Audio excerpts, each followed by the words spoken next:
Sumainyo ang kapayapaan. Kay buti ng Ama, kay dakila niya.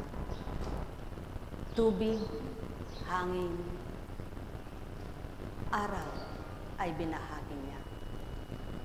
Na kung papaano sa daigdigan ay laganap na ito ang pang-araw-araw na kailangan. Na kapag ito ang nawala, ano kaya ang buhay ng tao? May buhay pa kaya sa mundo? Patotoo lamang ng Ama sa pamamagitan ng Espiritu Santo kung kumpleto.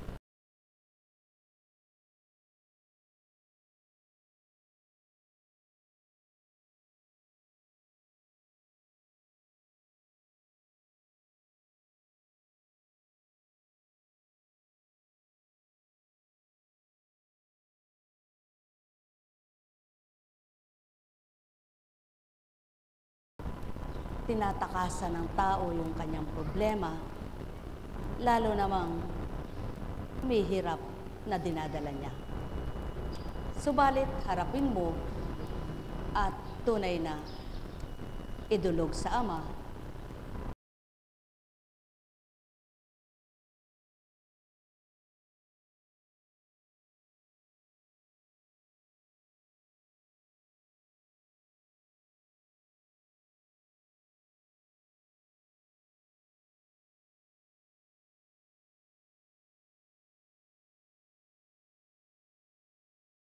Kailangan mong manalangin at idulog nga ito sa Kanya.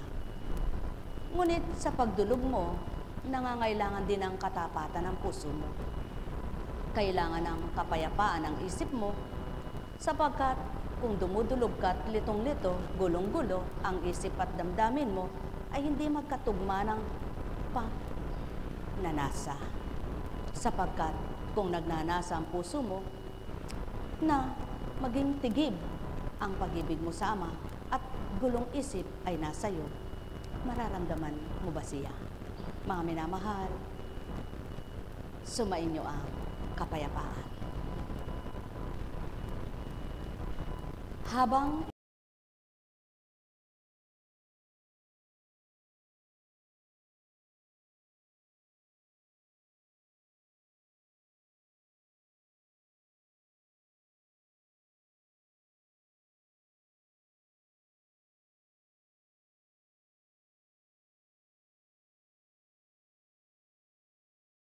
hindi sabongero at di ako nag-aalaga ng manok.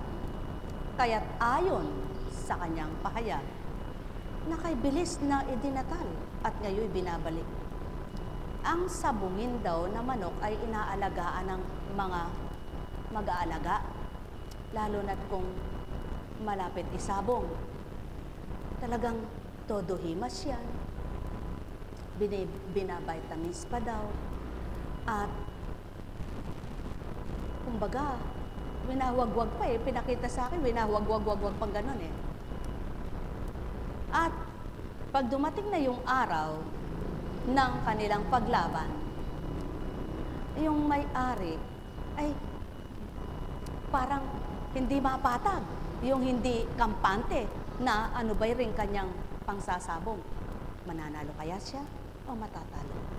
Ngunit yung kampante at patag lang, talagang ganyan, manalo-matalo.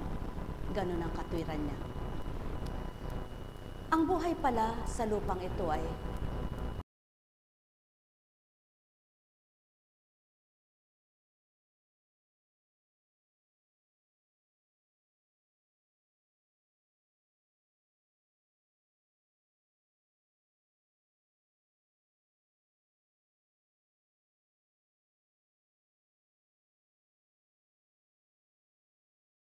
wain ka at mapayapa ang iyong buhay. Binibigyan ka niya ng pagmamahal upang kapag ito'y nadama mo, ay tunay na ang galak sa puso mo'y sisibol. Ngunit hambing sa manok mayroong matapang na arya ng arya, giri ng giri, yung pala'y duwag naman. Mayroong tao na matapang, laban ng laban, salita ng salita, ngaw-ngaw ng ngaw-ngaw, putak ng putak. Ngunit sa oras pala ng kanyang Doon tinitingnan kung tapat siyang manampalataya. Wala pala. Bagsak pala. Mga minamahal, sa buhay ng tao, hindi man ginugusto ko minsan, yun na nga, bigla na lang, katulad ninyo, may sakit.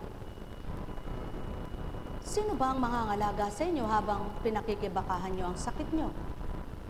Sino ang inaasahan ninyo dapat ay sandigan nyo habang kayo'y nakikibaka sa karamdamang iyan?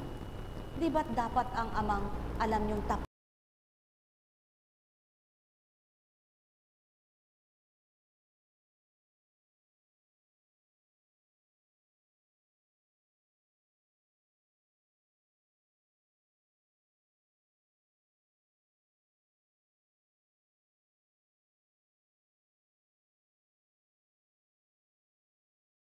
Kung paano niya binibigay sa iyo ang sigla, ang lakas, yung pala ay gawin mong patag.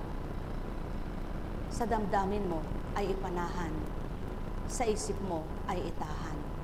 Sapagkat wala nga palang iba, maliban siya, ang tunay na masasandigan sa anumang oras, sa anumang kagipitan. Tanging Diyos Ama lamang. Kaya ang ginagawa naman ng Ama, hambig sa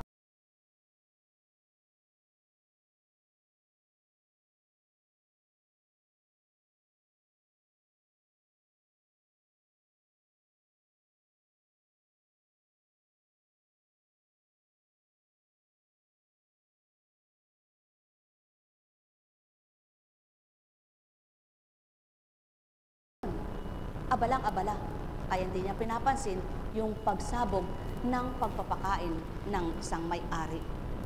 Tulad ng sinabugan niya ng bigas. Yung iba, dahil gutom na, sulong, lapit. At yung iba naman, ang gugulo lang, kahig ng kahig, hindi man tumutuka, mayroong mang gugulo sa kanila. Ganyan pala, mga minamahal ko. Araw-araw ang pangangalaga ng Amay, sabog ng sabog siya ng biyaya. Biyayang pang-espiritual,